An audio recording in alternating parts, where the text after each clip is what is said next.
నమస్కారం వార్తలకు స్వాగతం ముందుగా ముఖ్యాంశాలు స్పీడ్ అప్ బిజినెస్ తో ఇతర రాష్ట్రాల కంటే ఏపీ ముందుండాలి మంత్రి నారా లోకేష్ కలెక్టర్లకు సూచన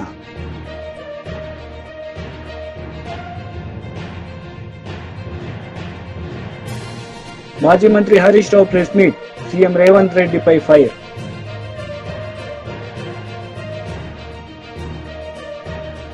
పెట్టుబడులు ఆకర్షించడానికి అన్ని రాష్ట్రాలు పోటీ పడుతున్నాయని స్పీడ్ ఆఫ్ బిజినెస్ లో ఇతర రాష్ట్రాల కంటే ఏపీ ముందుండాలని మంత్రి నారా లోకేష్ కలెక్టర్లకు సూచించారు. పెద్ద పెట్టుబడులు పరిశ్రమలు రాష్ట్రానికి వస్తే వాటిని సచివాలయం నుంచి క్షేత్రస్థాయిలో పర్యవేక్షిస్తామన్నారు. This is for school education. Next time Board of Intermediate Goda will integrate into this. We will share it with you. Transparent mechanism lo we are now going to give this to you. ఇక్కడ చాలా స్పష్టంగా ఎక్కడెక్కడ focus చేయాలని elements కూడా మేము పెట్టాము. ప్రధానంగా first page is about your status report. Where do we stand right now. Second slide please. Second page. రెండో పేజ్కి వెళ్తే ప్రధానంగా టాప్ వచ్చేగల what is the top and bottom performing mandals in terms of academics in your district is given here, so to be demarcated in clear colors, so it's very easy.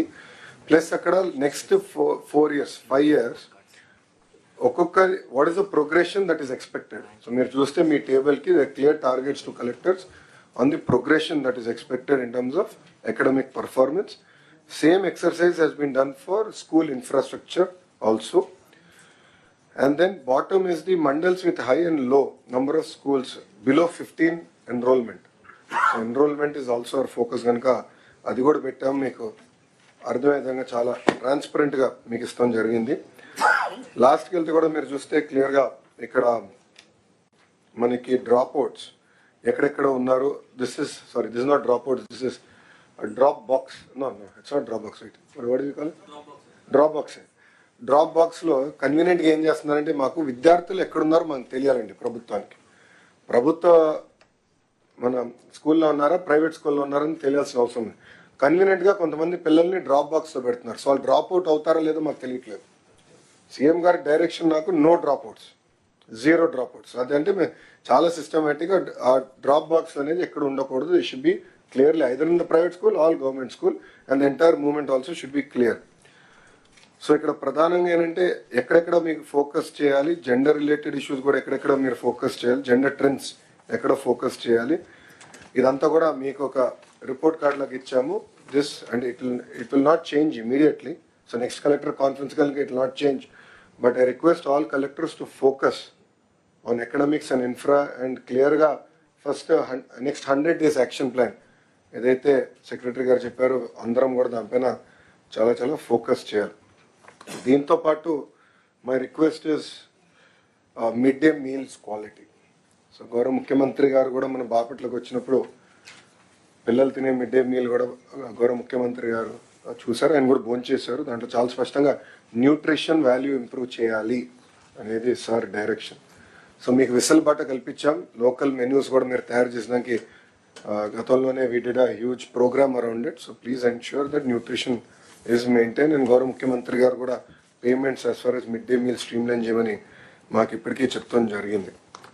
Coming to higher education again major concerns are coming in terms of messes అంటే again food. So I request all collectors also to take it seriously. No that Bharat గారు has also joined the team. He will also visit. I will also visit. I'm getting a lot of complaints in that area and we need to really fix it and set things right.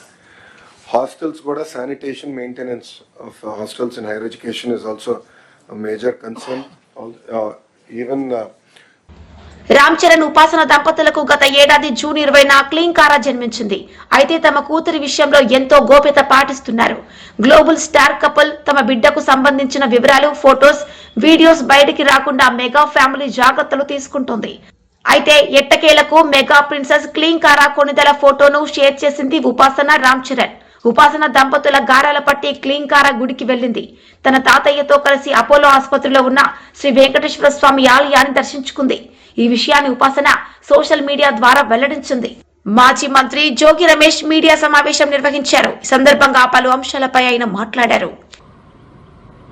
ఈ సర్వశిక్ష అభియాన్ సమటువంటి మరి ఏదైతే వాళ్ళు 6-7 రోజుల నుంచి అమర నిరాదీక్ష చేస్తూ ఉన్నారో వారికి మేమందరం వెళ్ళి కూడా అన్ని జిల్లా హెడ్ క్వార్టర్లలో అది కేవలం ఆదిలాబాద్ ఉమ్మడి జిల్లా హెడ్ క్వార్టర్లోనే వాళ్ళు చేస్తూ ఉన్నారు నిరాహార దీక్ష.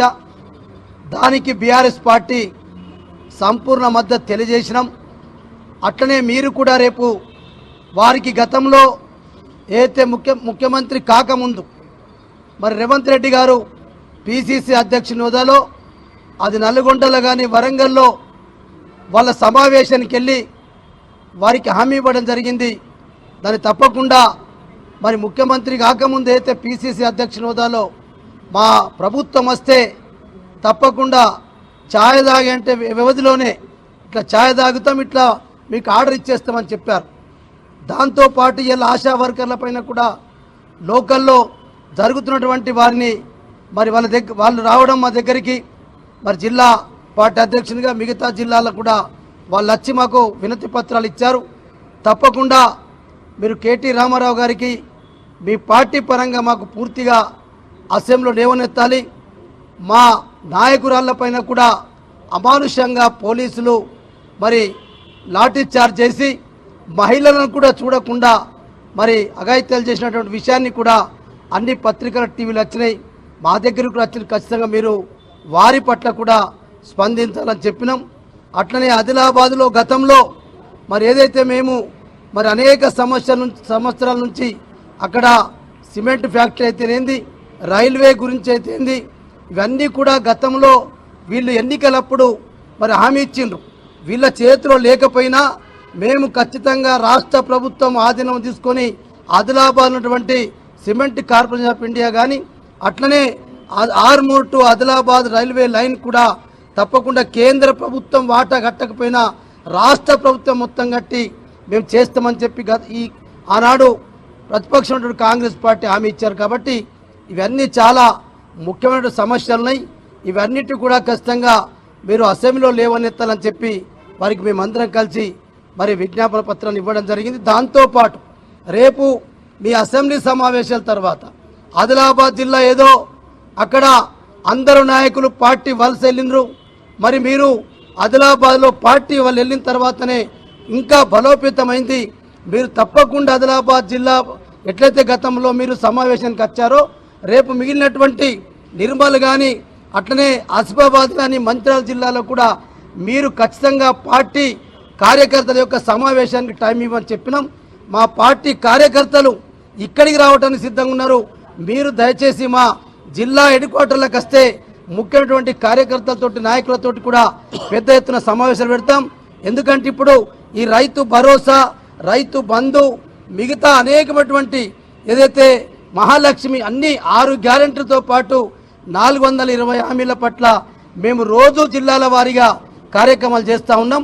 మాజీ మంత్రి మెరుగు నాగార్జున మీడియా సమావేశం నిర్వహించారు. సందర్భంగా పలు అంశాలపై ఆయన మాట్లాడారు. పలుకుతారని అడుగుతా ఉన్నా. చివరికి అన్నా క్యాంటీన్లు చెప్తారు, సందాలు వసూలు చేసి భోజనాలు పెడతారు. అది కూడా భోజనం ఒకసారి వెళ్ళిన వాళ్ళు రెండోసారి తింటాకి వెళ్ళరు. ఇది పరిస్థితి.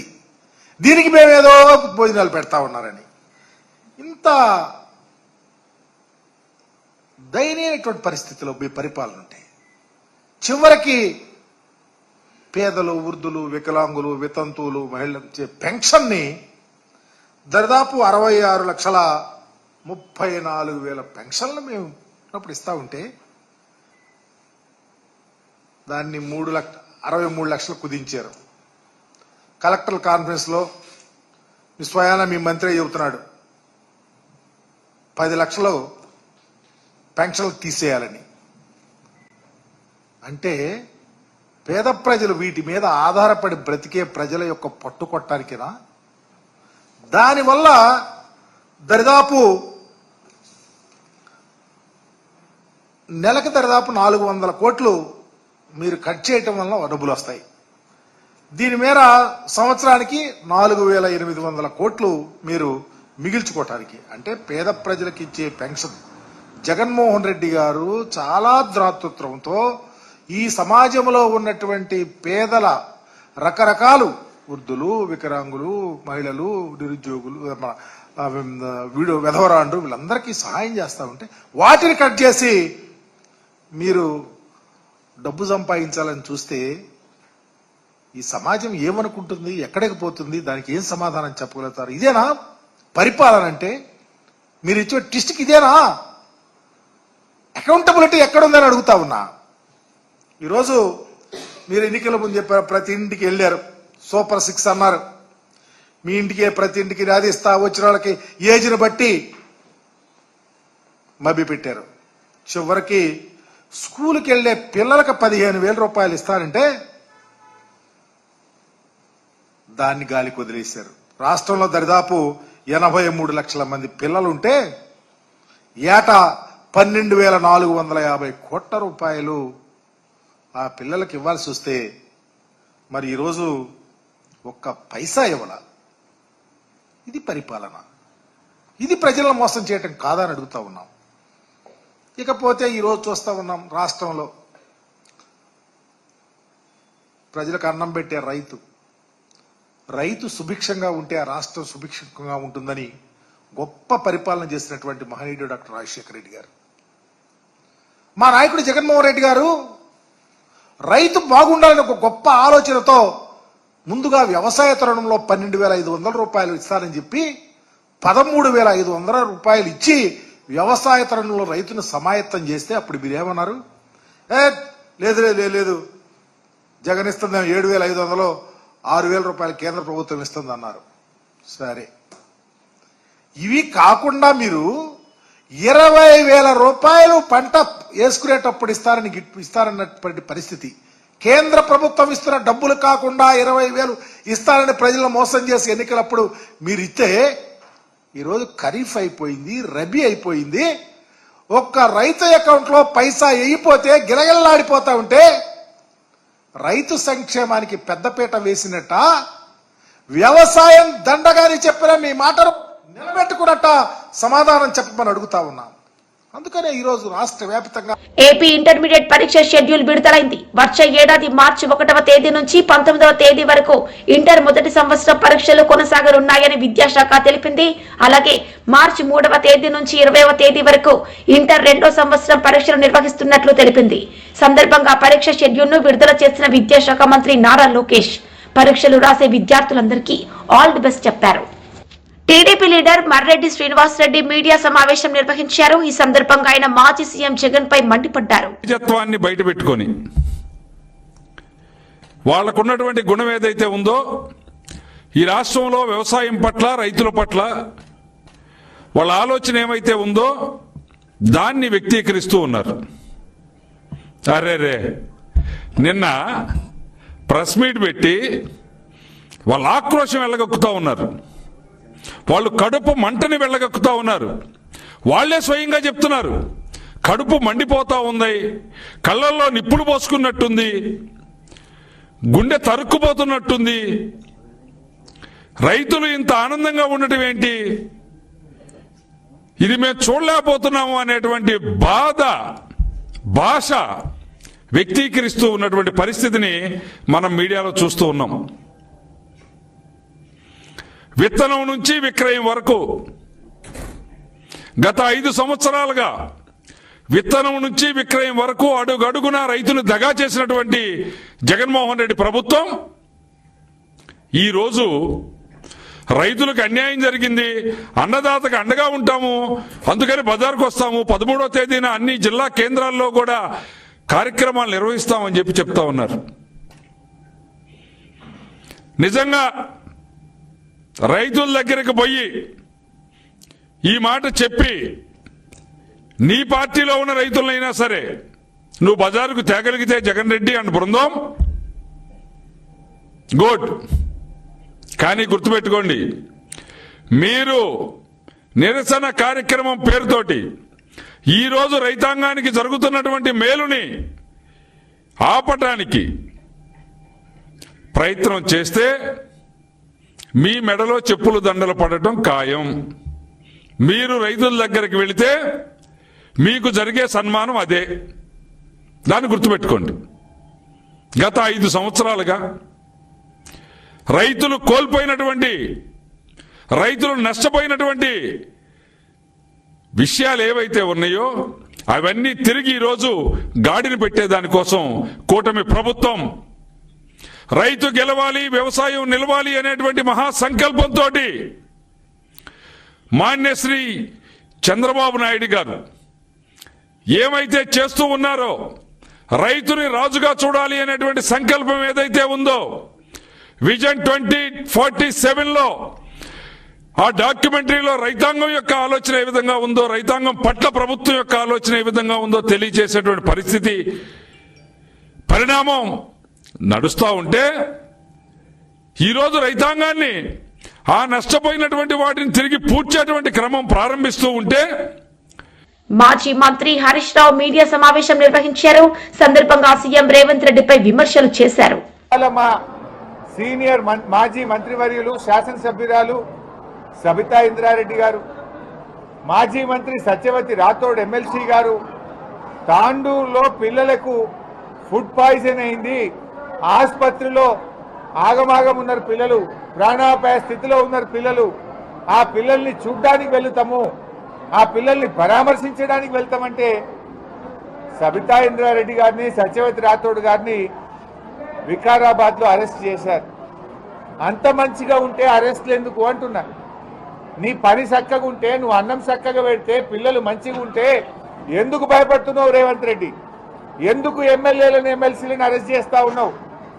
ఆమె ఆ జిల్లా మంత్రిగా 15 ఏళ్లు పనిచేసినటువంటి సీనియర్ నాయకురాలు, రంగారెడ్డి జిల్లా వికారాబాద్ వాస్తవ్యురాలు సబితా ఇంద్రారెడ్డి గారిని కూడా నువ్వు స్కూల్కు పోనీయా, హాస్టల్కి పోనీయా అని అరెస్ట్ చేస్తావా? మాజీ హోంమంత్రి ఏం తప్పు చేసింది సబితమ్మ గారు? నీ తప్పులు ఎత్తి చూపుతుందనే కదా నీకు భయం, నీ లోపాలు బయటపడతాయనే కదా నీ భయం. ఆ పిల్లల తల్లిదండ్రులతోనో పిల్లల్ని కలిస్తే అన్ని సంగతులు బయటకు వస్తే నీ ఇజ్జత్ పోతుందని నువ్వు వాళ్ళని అరెస్ట్ చేస్తున్నావు. అరెస్టులు కాదు పరిష్కారం. పిల్లలకు కడుపు నిండి అన్నం పెట్టు, మెస్ బిల్లులు విడుదల చేయి, పిల్లలకు రావాల్సినటువంటి షూస్ కానీ, బట్టలు కానీ, ప్లేట్ కానీ, గ్లాస్ కానీ, బాక్స్ కానీ, స్వెటర్లు కానీ, బ్లాంకెట్లు కానీ విడుదల చేయి.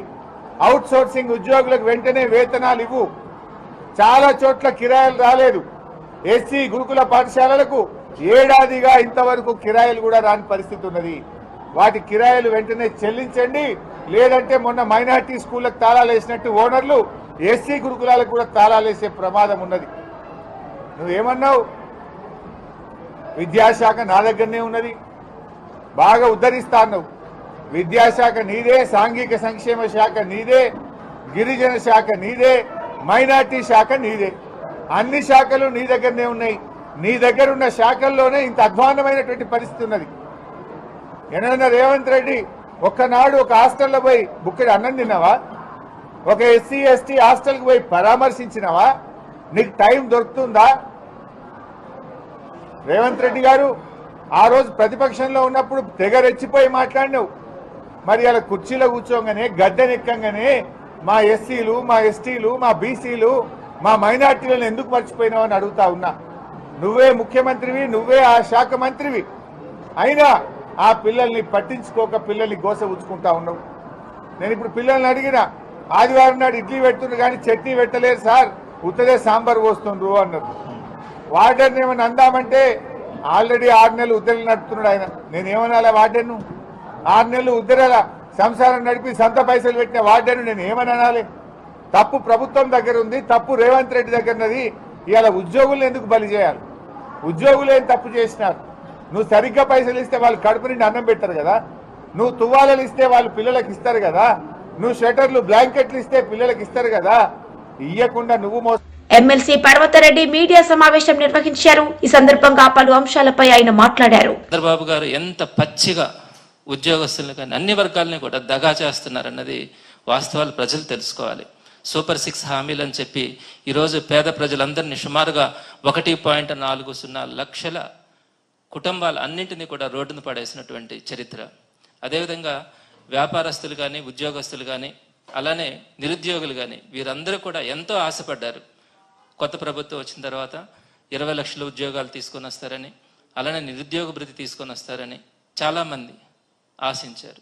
అయితే దీనికి సంబంధించి మొట్టమొదటిగా జూన్ 14వ తేదీన ఆయన మొట్టమొదటి సంతకం సీఎంగా బాధ్యతలు చేపట్టిన వెంటనే మెగా డిఎస్సిపై చంద్రబాబు తొలి సంతకం 16,347 ప్రభుత్వ ఉద్యోగాలతో ఆయన మొట్టమొదటి సంతకం చేసినారని చాలా ఆర్భాటంగా ఇప్పటికి కూడా ప్రకటించుకుంటా ఉన్నారు. ఈ మొట్టమొదటి సంతకాన్ని దేనికైనా ఒక విలువ ఉండాలి. ఒక మాట చెప్పినప్పుడు ఎన్నికలకు ముందు అబద్ధాలు చెప్పారు, ఎన్నికల తర్వాత కూడా అబద్ధాలు చెప్పడం, ఆ తర్వాత డిఎస్సి ఆలస్యం అని నారా లోకేష్ గారు చెప్పడం, ఆ తర్వాత ఇప్పుడు విద్యా వాలంటీర్ల నియామకం అని ఈరోజు ఒక న్యూస్ రావడం. దీనికంతా కూడా ఇంకొక విషయం కూడా, ఈ మధ్య ఇది మంచి ప్రభుత్వం అని చెప్పి వారందరూ కూడా కొన్ని పోస్టర్స్ రిలీజ్ చేశారు. దాంట్లో మెగా డిఎస్సి ద్వారా 16,347 పోస్టులను ఇచ్చేసామని చెప్పి వారు ఈరోజు ప్రజల ముందుకెళ్ళి ఈ పత్రికనన్నింటినీ కూడా ఇవ్వడం జరిగింది. ఎంత దగా అండి, ఎంత మోసం!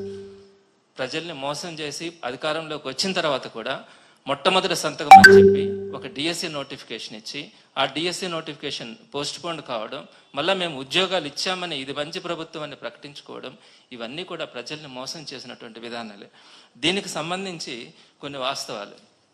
ఒకటి, జూన్ 14వ తేదీన మొట్టమొదటి సంతకం మెగా డిఎస్సి పేరు మీద 16,347 పోస్టులకి చంద్రబాబు నాయుడు గారు సంతకం పెట్టడం జరిగింది. అయితే వెంటనే ఆయన మనుషుల ద్వారా కొత్త వాళ్ళకు కూడా టెట్ నిర్వహించి డిఎస్సి గాని నిర్వహిస్తే ఎక్కువ మందికి ఉద్యోగాలు ఇచ్చే అవకాశం ఉంటుంది అని చెప్పి ఒక లెటర్ పెట్టించుకొని ఆ డిఎస్సిని పోస్ట్ పోన్ చేస్తున్నారు. అయితే ఇక్కడ మీకు ఒక విషయం తెలియాలి, జగన్మోహన్ రెడ్డి గారు ఫిబ్రవరిలోనే టెట్ నిర్వహించి ఈ వీళ్ళ గవర్నమెంట్ వచ్చిన తర్వాత జూన్ 25వ తారీఖున మనకు టెట్ రిజల్ట్ వచ్చింది. జూన్ 25న టెట్ రిజల్ట్ వస్తే జూన్ 14న డిఎస్సి నోటిఫికేషన్ ఇస్తానని, మరొక్క టెట్ నిర్వహించాలని ఈ డిఎస్సిని ఆయన రద్దు చేసి పోస్ట్ పోన్ చేసినారు. అది ఎంతవరకు సమంజసం?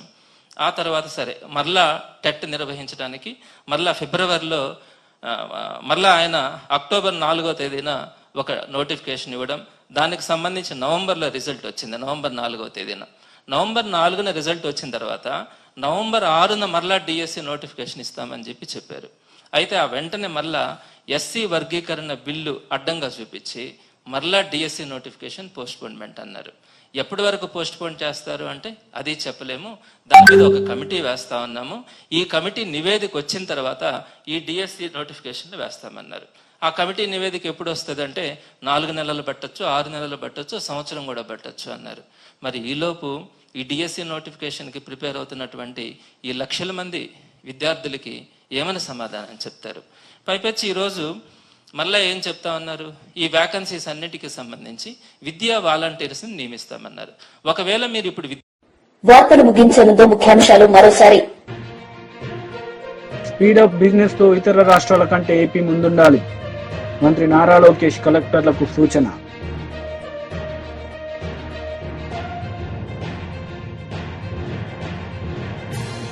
మాజీ మంత్రి Harish Rao press meet, CM Revanth రెడ్డిపై ఫైర్.